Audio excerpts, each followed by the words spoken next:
difícil ser uma tartaruguinha, crescer e conhecer toda a vida marinha, fugindo de lagartos, gaivotas na prainha. Caí dentro do óleo junto com minha irmãzinha. Pensei que era o fim, mas salvaram nossas vidas. E hoje nesse aquário eu procuro uma saída.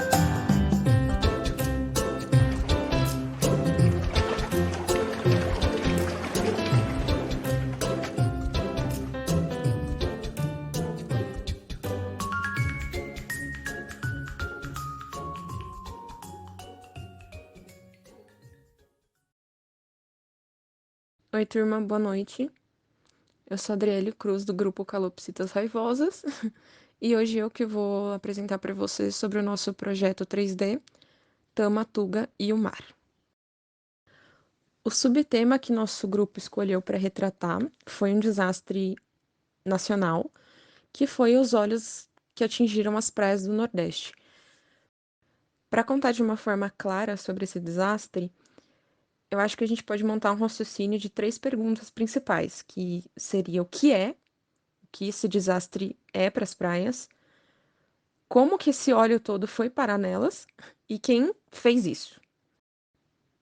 Então, esse desastre foi um aglomerado de componentes químicos de óleo, que vem do petróleo, que começou a invadir diversas praias do litoral nordestino.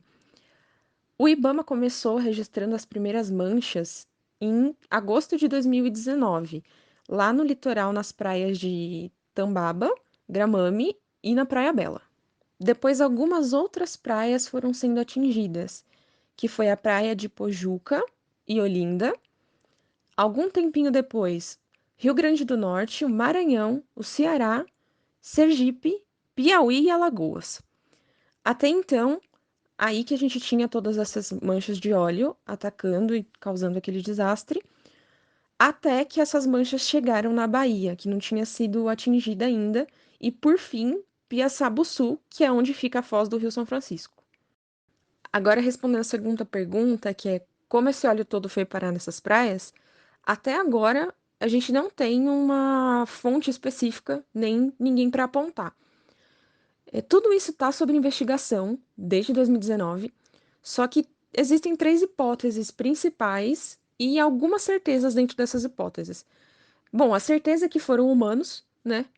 E a certeza é que isso foi em algum tráfego, alguma rota de transporte de todo esse conteúdo que por algum motivo vazou, ou caiu, ou foi jogado ao mar, e as correntes marítimas levaram todo esse material tóxico para as praias.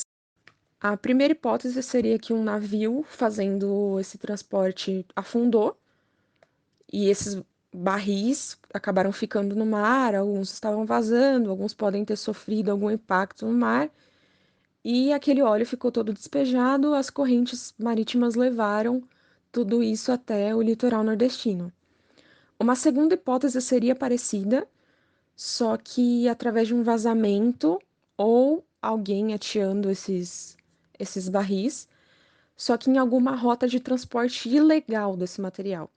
Então, pode ter sido por conta de um vazamento no próprio navio que não teria condições para carregar o material, ou talvez o pessoal que estava carregando aquilo de forma ilegal simplesmente teve que se livrar da carga.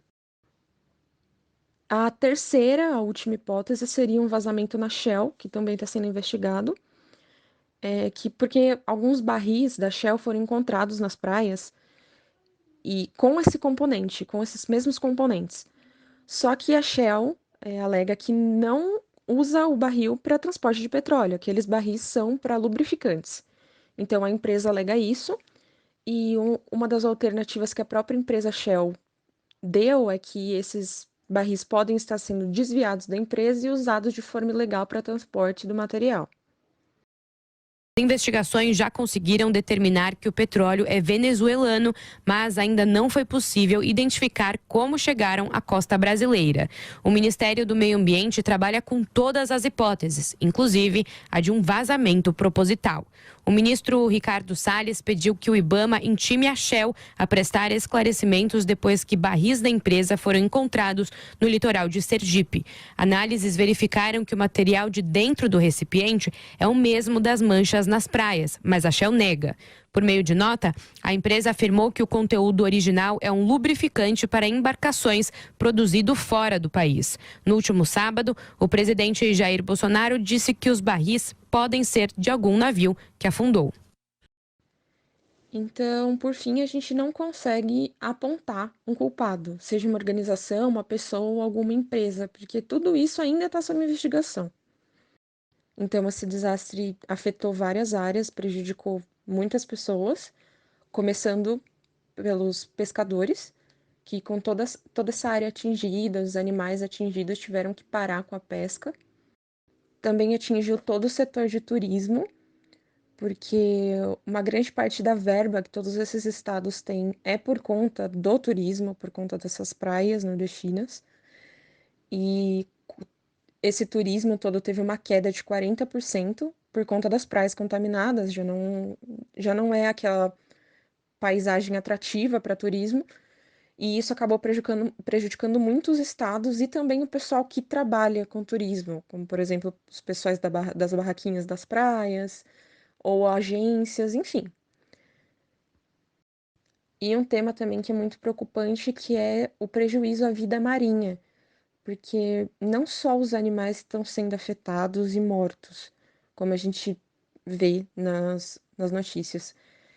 Isso está causando um desequilíbrio muito sério na cadeia alimentar, por conta do desequilíbrio das mortes precárias de certos animais que são predados ou animais que são predadores. Então, isso causa um desequilíbrio sério na cadeia alimentar, causando problema no próprio bioma.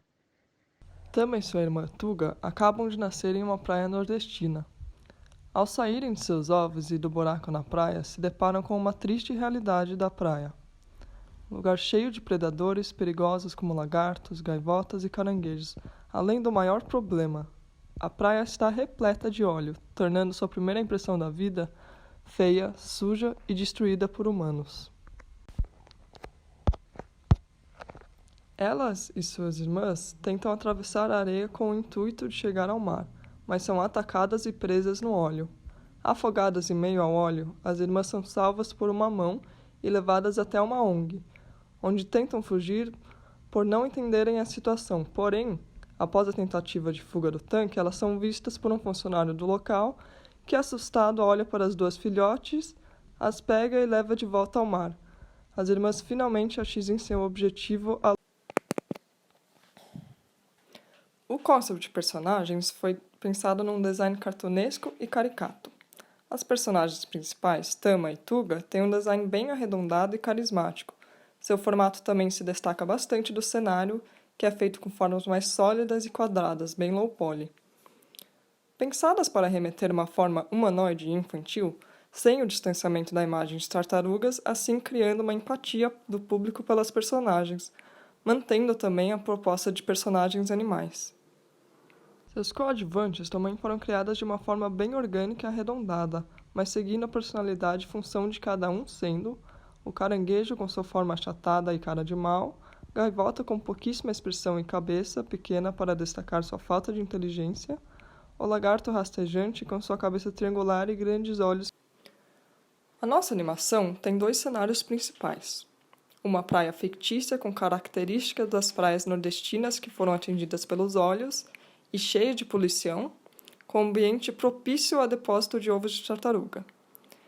E outro, que é uma sala de uma ONG, uma sala de resgate, com um tanque aquário para tartarugas filhotes. A trama se desenvolve na dinâmica desses 2 espaços, e a visão é das pequenas tartarugas. Então, na sala, por exemplo, o espectador do curta está dentro do tanque com as protagonistas, vendo tudo com elas. A modelagem dos personagens foi feita à base no ZBrush e depois aperfeiçoada no Maya, feita em low poly e rica no detalhamento das texturas. O cenário foi todo modelado em low poly direto no Maya, dando destaque nos detalhes da parte do óleo esparramado e na poluição da praia. A gente teve a oportunidade de falar com o Instituto Boiota de Conservação, que é uma ONG, né, uma associação sem fim lucrativo lá da região, lá do Nordeste,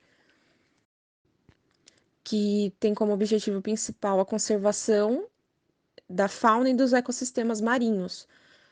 Eles estão trabalhando, desde que esse desastre começou, eles estão trabalhando ativamente no resgate, na conservação dos bichinhos, ajudando com todos os bichos que estão sendo afetados com o óleo.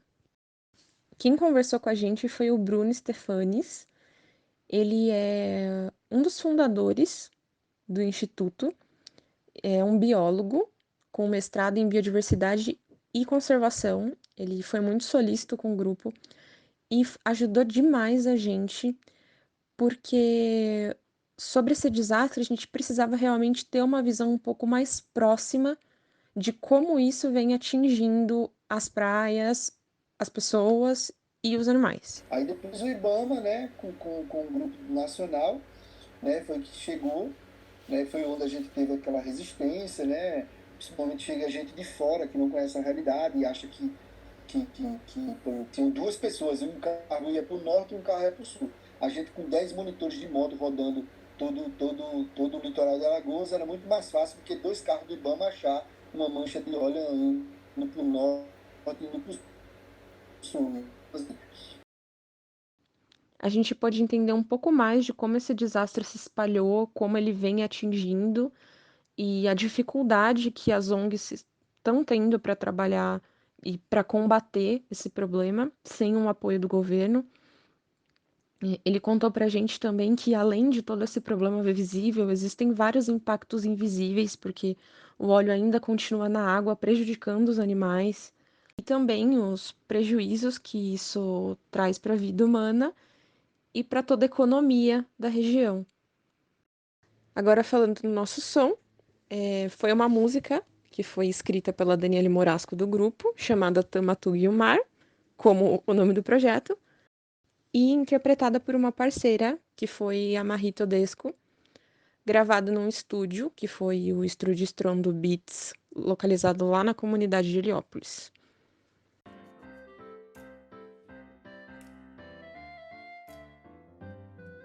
É difícil ser uma tartaruguinha, crescer e conhecer toda a vida marinha. E isso foi tudo sobre o nosso projeto. O grupo Calopsitas Raivosas é composto pela Daniele Morasco, eu, Driele Cruz, a Jamile Reame, João Eduardo, o Lucas Correia, a Maria Laura de Luca e a Victoria Raidu. Muito obrigada!